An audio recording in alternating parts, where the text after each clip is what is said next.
अमरावती विभागाचे पदवीधर आमदार धीरज लिंगाडे यांना भाजपकडून 20 कोटी रुपयांची ऑफर देऊन पक्षात आणण्याचा प्रयत्न होत असल्याचा आणि या चर्चेमुळे ते आजारी पडून रुग्णालयात दाखल झाल्याचा दावा शिवसेना नेते संजय राऊत यांनी केला होता। या दाव्यानंतर आता आमदार धीरज लिंगाडे यांनी स्वतः समोर येत या सर्व चर्चांना पूर्णविराम दिलाय। मला कुठलीही ऑफर नाही किंवा माझ्या संदर्भात फोडण्याचा विषय नाही, शिवाय मी कुणाच्याही संपर्कात नाही आणि पैशाच्या आमिषाला बळी पडणारा मी आमदार नाही, असं स्पष्टीकरण पदवीधर आमदार धीरज लिंगाडे यांनी दिलंय। अशी कुठलीही ऑफर आणि कुठलाही फोडण्याचा प्रयत्न केल्याची जे स्टेटमेंट आहे ते मलाही आज सकाळीच कळालं।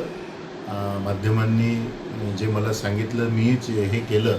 आता माननीय संजय राऊत महाविकास आघाडीचे नेते आहेत, त्यांनी असं स्टेटमेंट कसं केलं हा मलाही आश्चर्य आहे, परंतु हे साफ खोटं आहे।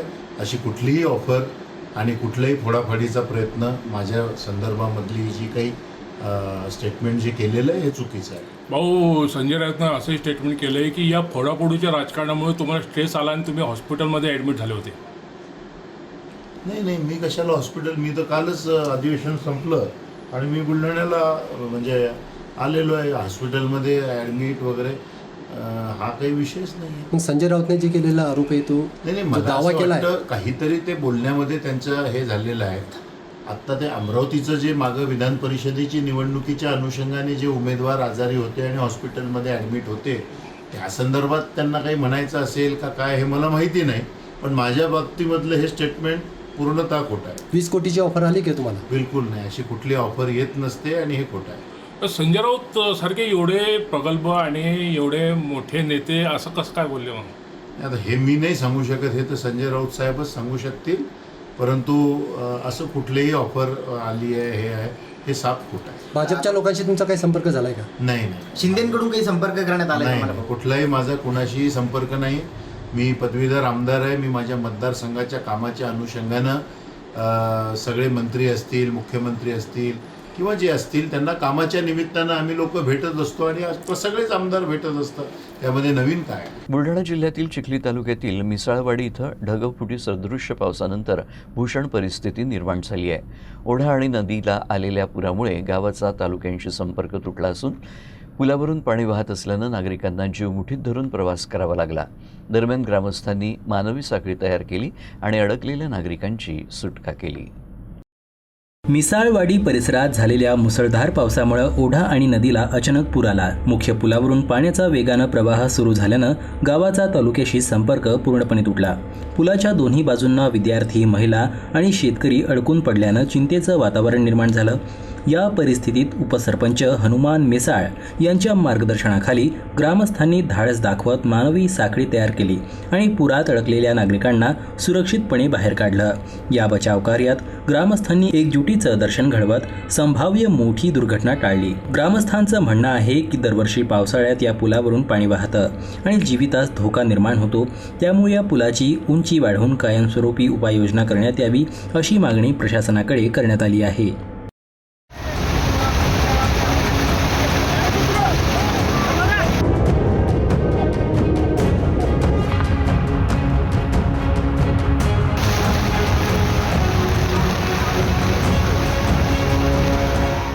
अंमली पदार्थांच्या विरोधातील मोहिमेला अधिक धार देत अकोला पोलिसांनी मोठी कारवाई केली आहे। जिल्ह्यातील विविध पोलीस ठाण्यांमध्ये जप्त करण्यात आलेले तब्बल 1,75,00,000 रुपयांहून अधिक किमतीचे अंमली पदार्थ कायदेशीर प्रक्रिया पूर्ण करून जाळून नष्ट करण्यात आले। या कारवाईमुळे ड्रग्ज तस्करांच्या विरोधात पोलिसांनी कठोर भूमिका घेतल्याचं पुन्हा एकदा स्पष्ट झालं आहे। अकोला जिल्ह्यातील विविध पोलीस ठाण्यांमध्ये NDPS कायद्याअंतर्गत दाखल करण्यात आलेल्या गुन्ह्यांमध्ये गांजा, MD ड्रग्ज तसंच इतर अंमली पदार्थ मोठ्या प्रमाणात जप्त करण्यात आले होते। सर्वोच्च न्यायालयाच्या निर्देशानुसार जप्त अंमली पदार्थांच्या सुरक्षित साठवणुकीसाठी पोलीस मुख्यालयात केंद्रीय अंमली पदार्थ गोडाऊन तयार करण्यात आलं असून जिल्ह्यातील सर्व पोलीस ठाण्यांमधील जप्त माल तिथं जमा केला जातो। कायदेशीर प्रक्रिया पूर्ण झाल्यानंतर ड्रग डिस्पोजल कमिटीच्या देखरेखीखाली 56 गुन्ह्यांमधील तब्बल 246 किलो 900 ग्राम वजनाचे आणि 1,75,83,234 रुपये किमतीचे अंमली पदार्थ जाळून पूर्णतः नष्ट करण्यात आले।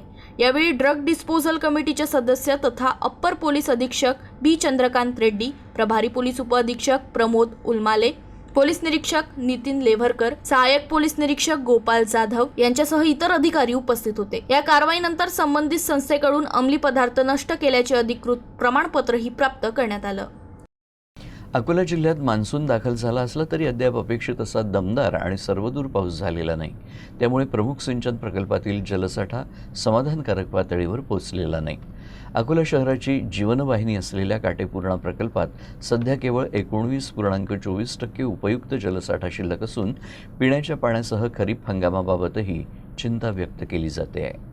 अकोला पाटबंधारे विभागानं प्रसिद्ध केलेल्या ताज्या आकडेवारीनुसार काटेपूर्णा प्रकल्पाची पाणी पातळी 340.80 मीटर असून धरणात 13.622 दशलक्ष घनमीटर म्हणजेच 19.24% उपयुक्त जलसाठा उपलब्ध आहे।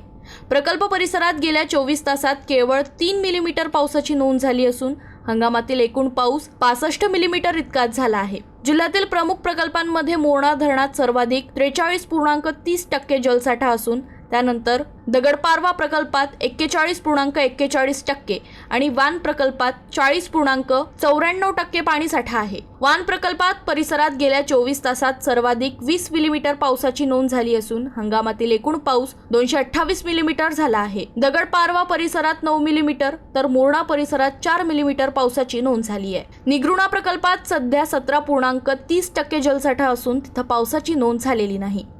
उमा प्रकल्पाची परिस्थिती सर्वाधिक चिंताजनक असून या धरणात अवघा 3.34% जलसाठा शिल्लक आहे। या परिसरात गेल्या 24 तासात 5 मिलीमीटर तर हंगामात एकूण 40 मिलीमीटर पाऊस झाला आहे। दरम्यान अल्प पावसावरच अनेक शेतकऱ्यांनी कापूस, सोयाबीन आणि इतर खरीप पिकांची पेरणी केली आहे। मात्र त्यानंतर दमदार पाऊस न झाल्यानं पिकांच्या उगवण आणि वाढीबाबत शेतकऱ्यांची चिंता वाढली आहे। अकोला शहरात शनिवारी दिवसभर ढगाळ वातावरण राहिलं।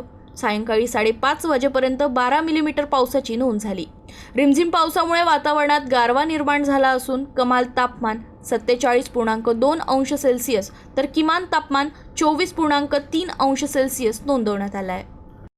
अमरावती जिल्हा सामान्य रुग्णालयाच्या जीर्ण इमारतीचा प्रश्न पुन्हा एकदा ऐरणीवर आलाय।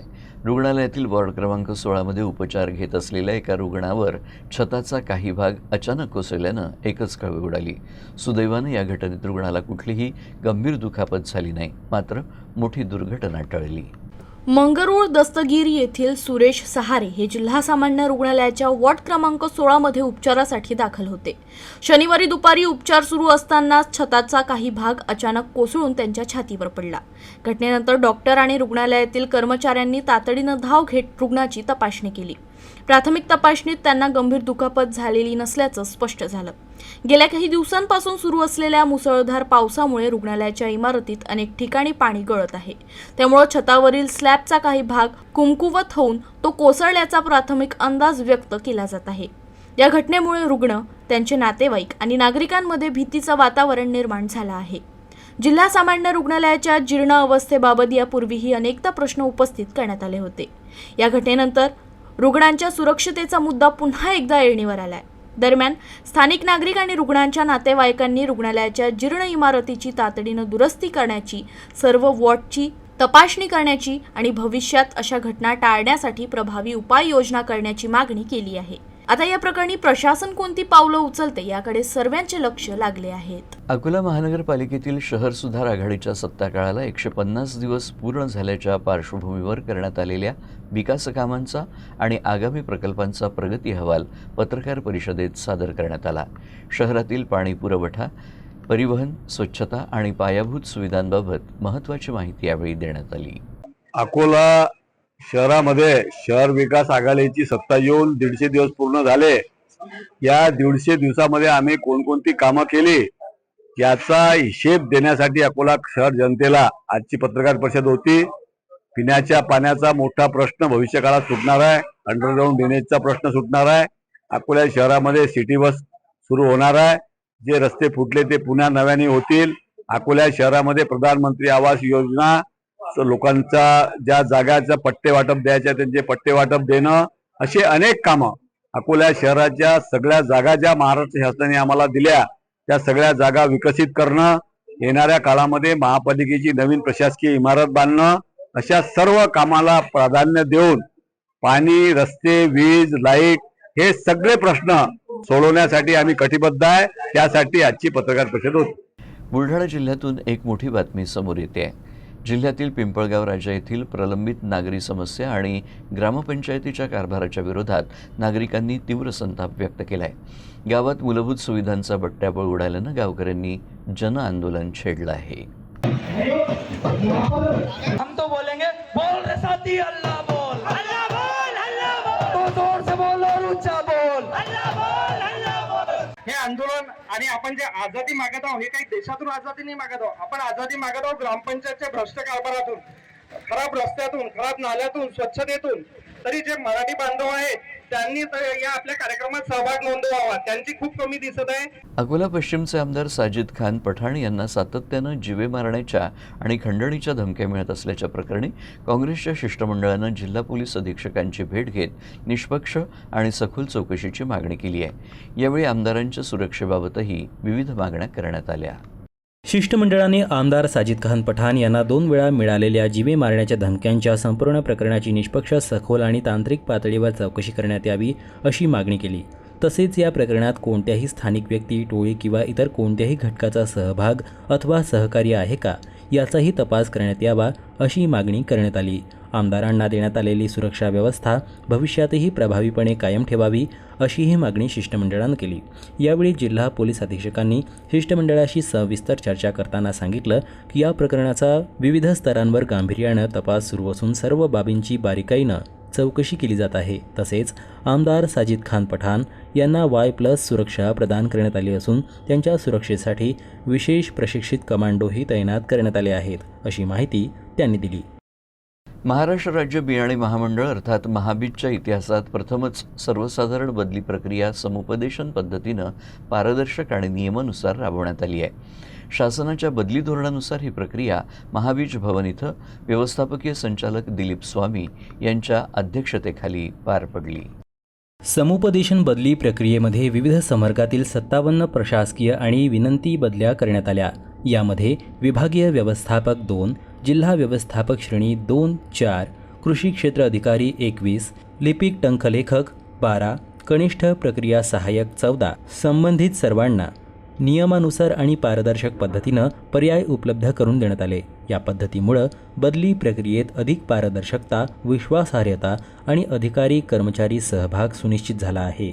समुपदेशन बदली प्रक्रिया 2026 यशस्वीरित्या पार पाडण्यासाठी प्रशासन विभागातील अधिकारी आणि कर्मचाऱ्यांनी केलेले नियोजन, समन्वय आणि परिश्रम मोलाचं ठरलं.